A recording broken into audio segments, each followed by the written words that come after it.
Hello, hola, Marco. So yeah, I shaved. I shaved the beard. Yeah, it was getting a bit scraggly, a bit itchy, and the way I figure it, every so often it's just a good idea to shave it off anyways. But also, I went to go see another plastic surgeon, and I want to show what I was concerned about.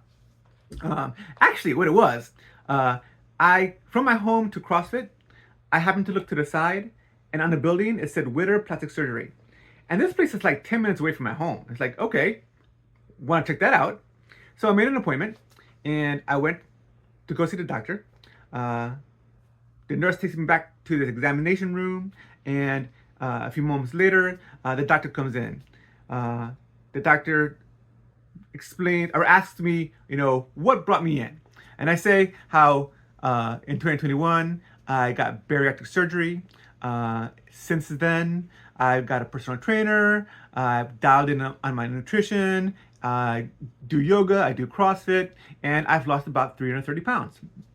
And that currently today I weigh 215. And he looked amazed. He looked like, wow. He said it was a miracle. And that kind of got me a little concerned because I'm thinking, have you never worked with anybody who's lost so much weight before? And I asked him about his experience. And he's been practicing for 38 years. He's been in that building for like 35 years. And it's like, I'm thinking, like, you still haven't seen anyone who's like lost this much weight? Because to call it a miracle seemed to me a bit of a, I don't know, like why was he so astonished? I understand 330 pounds is a lot. It's like, I don't know, two people. But still, I know it was a little bit a point of concern for me. Not a big concern, but like, okay, let me ask you some more questions. I did have my list of questions I wanted to ask. The thing is, I forgot to bring it. Because it was an early in the morning appointment, and I'm usually sleeping that time, and I was just sleepy. I was just groggy, and I was, I just forgot to bring it. So, anyways, he begins an examination. I'm sitting in this medical chair, and he leans it back. He pulls my shirt up, my pants somewhat down. He starts probing and prodding my stomach and my torso. He says he was checking for tumors and or a hernia, which the other doctor I went to didn't check or look for.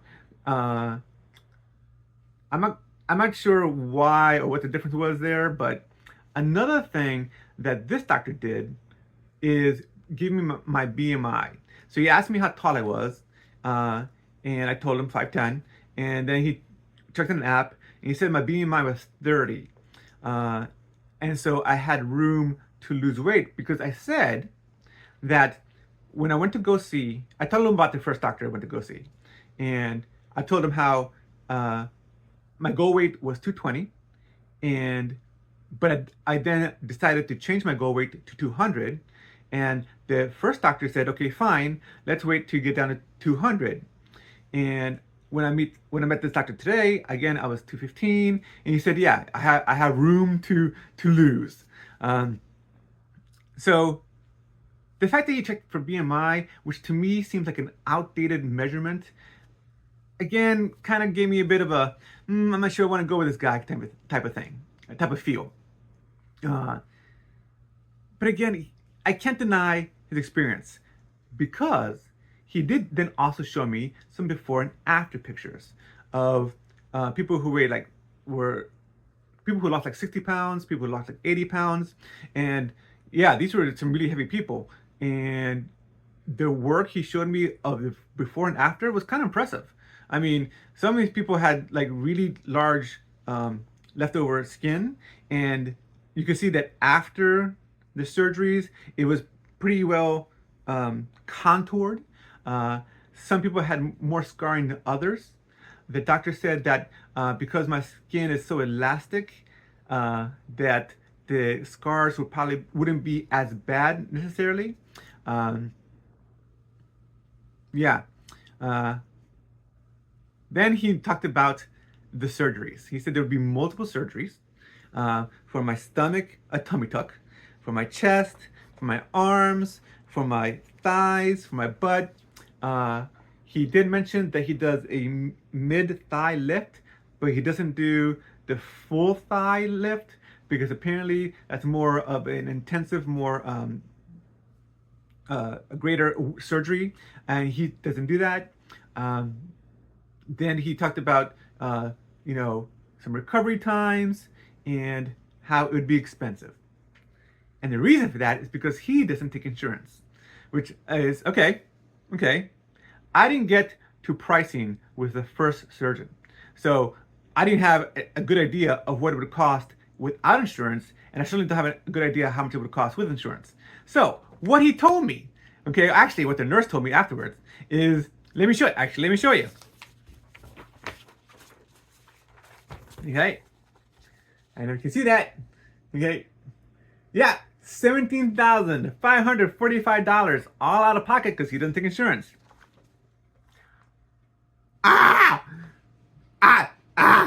Now, I've been saving. Since 2021, I've been saving because I knew it was going to happen. I knew eventually I would have to get the surgeries and okay, so I've been saving. But still, if I can avoid having to pay that much, and that's just for one surgery. That's just for the tummy tuck. That doesn't include all the other surgeries. I can't even imagine what I can imagine what the other surgeries are. I can imagine what they are. Those surgeries are going to be, interesting, expensive. But again, I've been saving, so I'm not, I can pay for it if I really need to, but I'm going to see if insurance can help me out at all, because this is irritating. This is getting to be, my quality of life is definitely affected by this extra skin and leftover fat. So I don't think I'm actually going to go with this doctor, but it was good to know the information he provided. I think he's definitely skilled because I saw the work he did, and it's that was impressive. That was good. I didn't get before and after pictures with my first consultation because again we just didn't get that far. So I'm going to look for a third, possibly a fourth, possibly a fifth, and I'll keep you informed. Until then, hasta luego.